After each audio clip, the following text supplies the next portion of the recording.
সবাইকে আসসালামু আলাইকুম। Welcome back to my channel. পঞ্চম শ্রেণীর শিক্ষার্থী বন্ধুরা, আশা করি তোমরা সবাই ভালো আছো। আজকে খুব মজার একটি ভিডিও নিয়ে এসেছি। সেটি হলো যে ভার্বকে কিভাবে নাউনে পরিবর্তন করা যায়। তার আগে বলে নেই, ভার্ব কাকে বলে? যে শব্দ দিয়ে কোনো কাজ করা বোঝায়, মানে একটা সেন্টেন্সের অ্যাকশন ওয়ার্ডটাই হলো ভার্ব। আর নাউন কাকে বলে? যে নাউন শব্দটা দ্বারা যে কোনো ব্যক্তির নাম বোঝাতে পারে, বস্তুর নাম বোঝাতে পারে বা কোনো জায়গার নাম বোঝাতে পারে, তাকে নাউন বলে। সহজ কথায় কি, কোনো কিছুর নামকে নাউন বলে। আমরা এবার দেখো, সিং মানে কি? গান করা, এটা অ্যাকশন ওয়ার্ড, ভার্ব। এখন এর সাথে আমরা কি যোগ করলাম? সিং প্লাস ইয়ার, মানে সিং এর সাথে ইয়ার, শেষে ইয়ার, ভার্বের সাথে ইয়ার যোগ করলে সেটা কি হয়ে যাবে? নাউন হয়ে যাবে, সিঙ্গার। দেখো, সিঙ্গার মানে কি? গায়ক বা গায়িকা, এটা দিয়ে ব্যক্তি বোঝাচ্ছে, সিঙ্গার।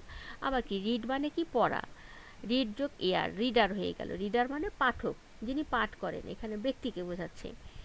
ইউজ মানে কি?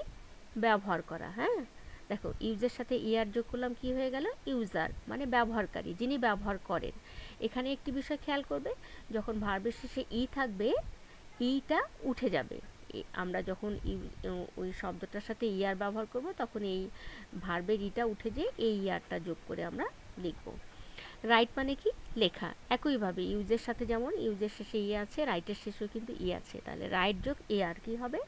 রাইটার, মানে লেখক। এখানে দেখো, ব্যক্তি হয়ে গেল এটা। হ্যাঁ, আমরা কয়েকটি সেন্টেন্স দেখি। হ্যাঁ, হি রাইটস পোয়েমস। এখানে দেখো, হি রাইটস পোয়েমস, এটা কি? হিটা কি? আমাদের সাবজেক্ট, মানে একটা বাক্যে যখন যে ব্যক্তি, যিনি কাজ করা, যার দ্বারা কাজ করা বোঝাবে, তাকে আমরা কি বলবো? সাবজেক্ট। আর রাইট মানে কি? লেখা, কাজ করা বোঝাচ্ছে এই শব্দটা দিয়ে, তাহলে এটা action word. He writes poems, তিনি কবিতা লেখেন। আবার আরেকটা সেন্টেন্স দেখো, হি ইজ এ রাইটার। তাহলে কি এখানে কি রাইটার? কি রাইটার দিয়ে কি কাজ করা বোঝাচ্ছে? ব্যক্তি বোঝাচ্ছে, হি ইজ এ রাইটার। আবার দেখো, শি সিংস, হ্যাঁ, তিনি গান করেন, এই যে সিংটা অ্যাকশন ওয়ার্ড। আর আরেকটা দেখো, শি ইজ এ সিঙ্গার, তিনি হন একজন গায়িকা। হ্যাঁ, তাহলে সিঙ্গার, এটা দিয়ে ব্যক্তি বোঝাচ্ছে, তাহলে কি হবে? নাউন হবে। দে ইউজ মোবাইল ফোন, তারা মোবাইল ফোন ব্যবহার করে। ইউজ, তারা ব্যবহার করে, ইউজ দিয়ে অ্যাকশন ওয়ার্ড বোঝাচ্ছে, তাহলে ইউজটা ভার্ব।